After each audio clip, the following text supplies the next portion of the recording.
যেদিন তুমি হিরোইন হবে না, সবচেয়ে বেশি খুশি হব আমি। জানো অভি, অডিশনে ডাক পেয়ে যেমন ভালো লাগছে তেমন ভয়ও করছে। ভয়? ভয় কিসে? অভি, নাটক বলো বা আবৃত্তি, এগুলো করে যা কিছু প্রশংসা বা পুরস্কার পেয়েছি তা শুধু তোমার জন্য, কারণ তুমি আমার পাশে আছো বলে। কিন্তু এত বড় ফিল্ম ইন্ডাস্ট্রি, যেখানে এত বড় বড় সব ডিরেক্টর, প্রোডিউসার্স, কত বড় বড় সব আর্টিস্ট, ওদের সামনে অ্যাক্টিং করা। দেখো, যত তুমি ভয় করবে না, ভয় তত তোমাকে তাড়া করে বেড়াবে। তাই ভয়টয় না করে যত তাড়াতাড়ি এগিয়ে যাবে, একদিন দেখবে এদের মধ্যেই তুমি মিশে গেছো। Thank you.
পায়েল, এত ভেঙে পড়লে চলবে না, তোমাকে আরো স্ট্রাগল করতে হবে। অভি, স্ট্রাগল করতে আমার কোনো দুঃখ নেই, কিন্তু যে হাউসে যাচ্ছি সেখানে শুধু একটাই কথা শুনতে হচ্ছে, কম্প্রোমাইজ করো, কম্প্রোমাইজ। আরে ওই কথাটা কেন মনে রাখছো? আরে বাবা, এই শব্দটা এখন সব জায়গায় চলছে, শুধু ফিল্ম লাইনে নয়। তুমি কর্পোরেট হাউসে যাও, সেখানেও সেই একই অবস্থা। এই যে আমি চাকরির জন্য হন্যে হয়ে ঘুরে বেড়াচ্ছি, যেখানেই চাকরি করতে যাচ্ছি সেখানেই সবাই ঘুষ চাইছে। তা আমি ঘুষ দিয়ে চাকরিটা নেব নাকি? আমি সব সময় বিশ্বাস করি যে পরিশ্রমের দাম ভগবান ঠিক দেন। তুমি নিজে যদি ভালো থাকো, তাহলে তোমার চারপাশের লোকেরা একদিন ভালো হতে বাধ্য। ঠিক নিজেকে, পরিবেশটাকে গড়ে নিতে হয়। তাই জন্য বলছি, কাল অডিশনে যাও। আমি পায়েল মিত্র, বেহালায় থাকি। আমি ভারতনাট্যম, কত্থক, মণিপুরি নাচ জানি। Art film and television institute থেকে ডিপ্লোমা কোর্স করেছি। বর্তমানে একটি গ্রুপ থিয়েটারের সঙ্গে 5 বছর নাটক করছি।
Excuse me. ইয়েস। আমি পায়েল মিত্র, যতীনদা আমাকে আপনার কাছে পাঠিয়েছে। কে যতীনদা? যতীনদা, জুনিয়র আর্টিস্ট যতীনদা। আপনি নাকি নতুন ফিল্ম স্টার্ট করছেন, সেখানে আপনার নতুন হিরোইন লাগবে।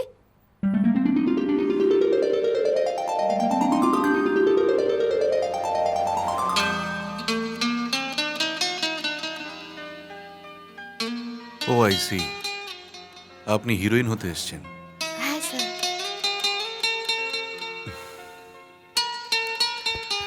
বসুন। Thank you sir. Meet my director mister Arnab Sen. Hi. নমস্কার। Arnab, do something. Keep her photograph, address and phone number. ঠিক আছে দাদা, আপনি একটা কাজ করুন, আপনি আপনার ছবির পিছনে নাম, ঠিকানা, ফোন নাম্বার লিখে দিয়ে যান। অডিশনের সময় আমার প্রোডাকশন ম্যানেজার আপনাকে ফোন করে ডেকে নেবে। ঠিক আছে।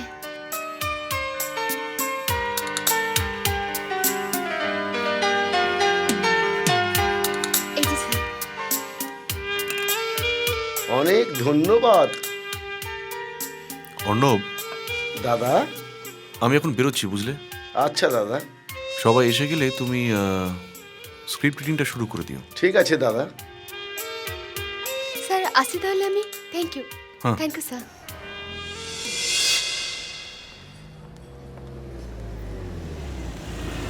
আরে ম্যাডাম, দাঁড়ান দাঁড়ান দাঁড়ান, যাচ্ছেন কোন দিকে? আমি টালিগঞ্জ যাচ্ছি, মানে স্টুডিও পাড়ায়। তা আমি তো ওই দিকেই যাবো, আমার তো কাজ আছে। উঠে পড়ুন গাড়িতে। না না, আমি অটোতে চলে যাব। আরে অটোর ভাড়া দিয়ে দিলেই হলো। আসুন আসুন, চলে আসুন। Thank you. আসুন।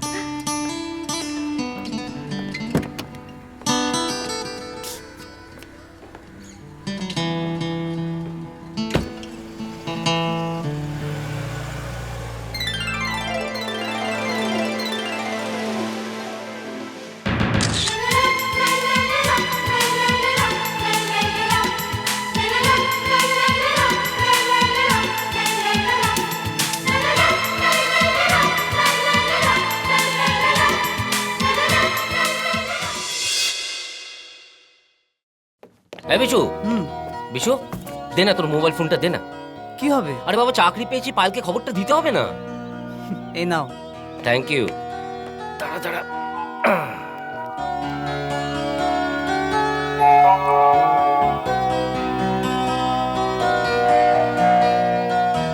এ কি রে, এ তো বলছি যোগাযোগ করা যাবে না।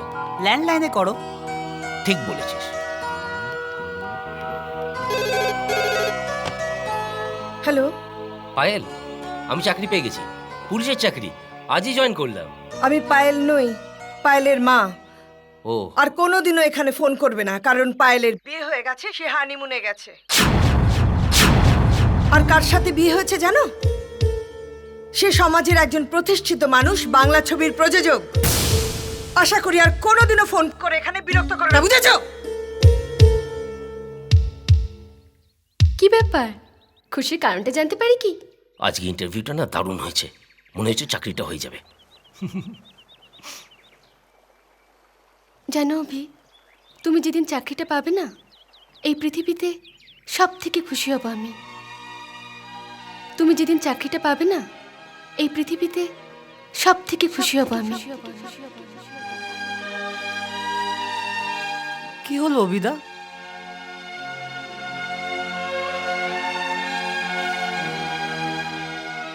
পায়েলের বিয়ে হয়ে গেছে।